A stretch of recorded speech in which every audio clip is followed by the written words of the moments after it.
In this video, we will going to discuss about blood vessels. So what are blood vessels? Blood vessels are the tubular structures that are present in our body, and through these blood vessels the blood flows.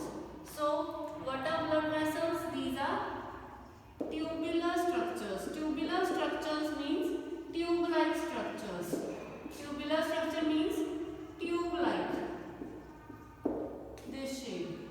And from this tubular structure, the blood flows. The blood flows through them. So these are known as blood vessels. In human body, there are mainly three types of blood vessels. First is arteries, second is veins, and the third is capillaries. We will going to discuss about these three one by one. So first of all, we will going to start with arteries.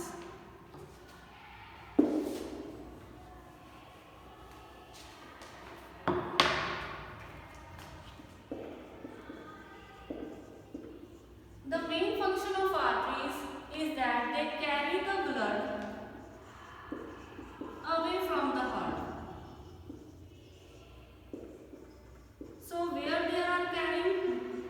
They are carrying the blood away from the heart to all the parts of the body. To all parts of body. So the blood flowing through them is pure. Means they are carrying the oxygenated blood. Oxygenated blood means pure blood. Means pure blood they are carrying.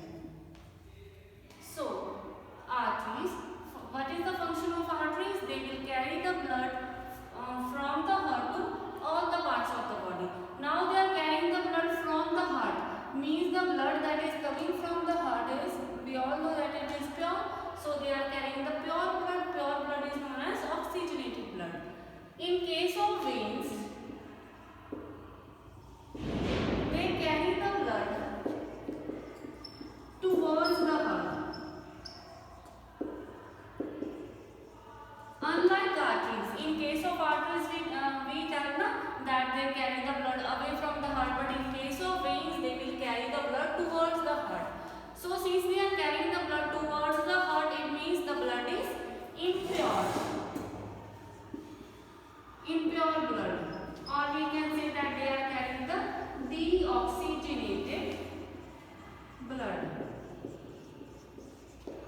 They must have the deoxygenated blood, then only they are carrying this blood towards the heart. No?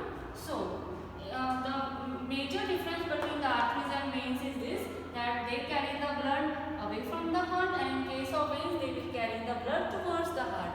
In case of arteries, the blood passing through them or flowing through them is mainly oxygenated or pure blood is present in arteries. But in case of veins, the veins that are carrying, it is generally impure. They are carrying the impure blood, or you can say they are carrying the deoxygenated blood. After this, another differences between arteries and veins are this, that arteries don't have the walls. In previous video we have done about walls. Walls are not present. Walls, the function of walls is to ensure that blood flow only in one direction. In case of arteries, walls are not present. They are absent. But in case of veins, walls are present. The function of these walls is to make sure that blood flow only in one direction. Okay. So after this, another important difference between the veins and arteries is that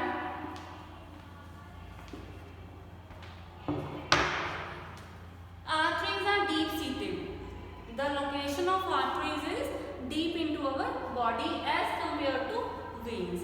Veins are present near the surface, or we can say that veins are superficial, but arteries are deep seated. After this, we will study about capillaries. The main function of the capillaries is to connect the arteries and veins together. Okay, so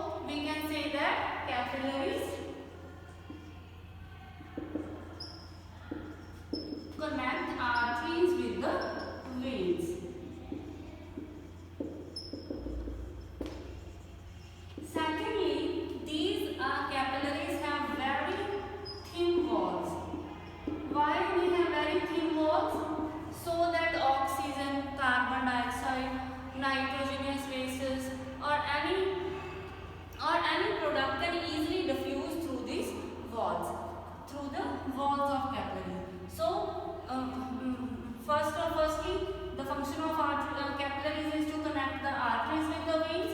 Secondly, they are having very thin walls. These thin walls will allow the easy diffusion of nitrogenous wastes, oxygen, carbon dioxide, or any product that want to diffuse in capillaries.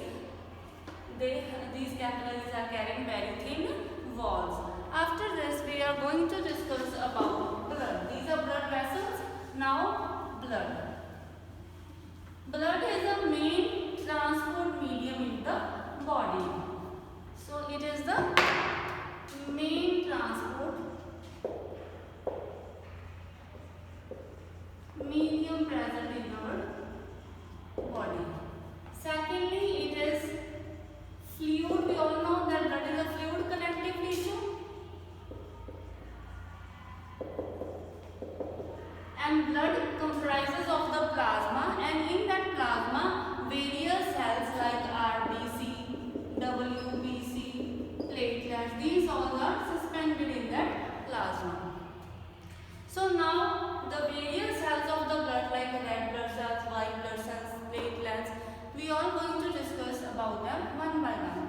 So first of all we will start with RBC. RBC, the full form of RBC is red blood cells. The shape of RBC is bioconcave. Secondly, we can also say that RBC's shape is disc shape. Bioconcave or disc shape. They don't have a nucleus. They are without nucleus or no nucleus is present in them. Thirdly, they are also known as erythrocytes. They are also known as erythrocytes. They are generally red in color. Why they are red in color? Because they are having one pigment, and that pigment is known as hemoglobin.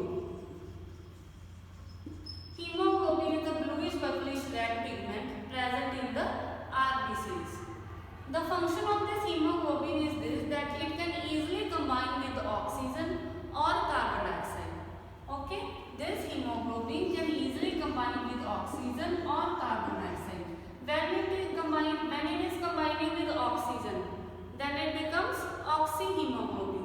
And if this hemoglobin is combining with carbon dioxide, then it forms carbinohemoglobin.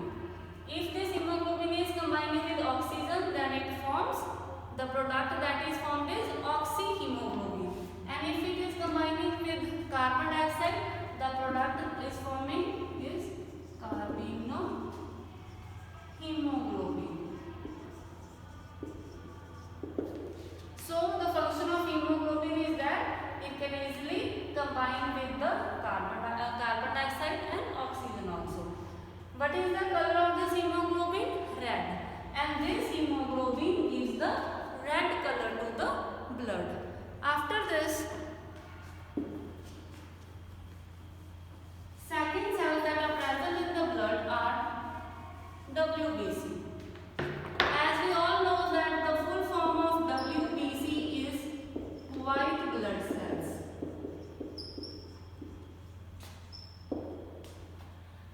RBCs, they are without nucleus, but WBC have nucleus. They are having nucleus in them. After this, what is the shape of WBC? The shape of WBC is like amoeba. We can say they are amoeba shape. They are having amoeba shape. So what is the function of WBCs? The function of WBC is to keep our body free from germs. If any germ enter in our body, these WBC will engulf that germ and make our body healthy. So the main function of WBC is that they engulf the germs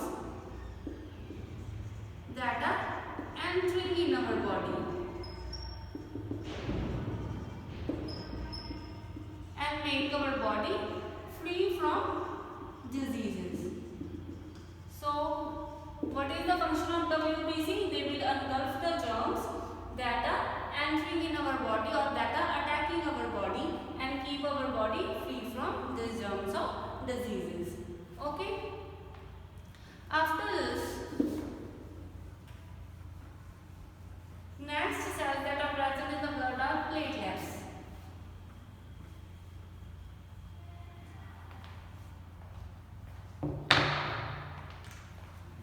Platelets also, they are not have nucleus, or we can say these are the fragments of cells.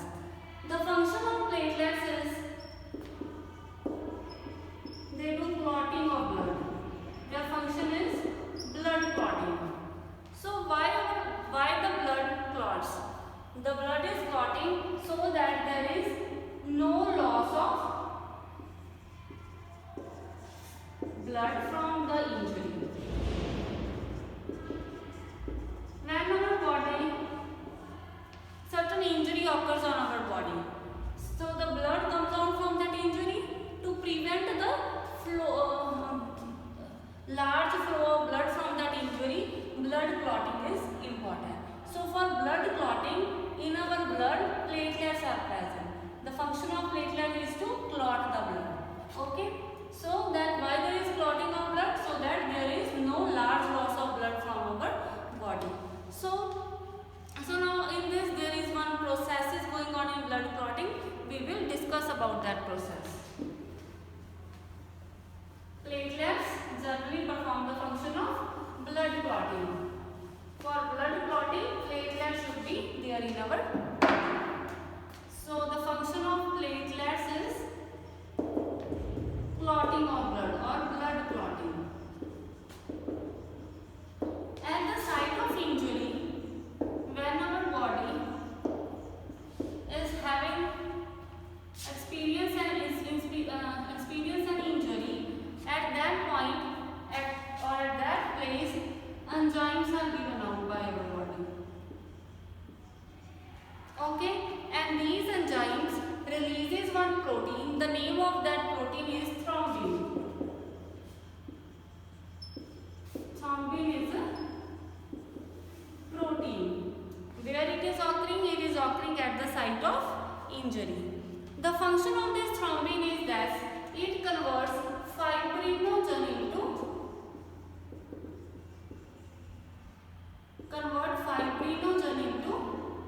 fibrin. Okay. After this fibrin will constitute or will create some mesh of networks. Okay, mesh of networks in which the red blood cells, the site at the site of injury, the red blood cells are also present, and this fibrin will what will do? It will create mesh of cells in which red blood cells will get trapped. RBCs will get trapped. And when these RBCs will get trapped, this will form a clot. And when clot is formed on our skin, then there will be no further loss of blood.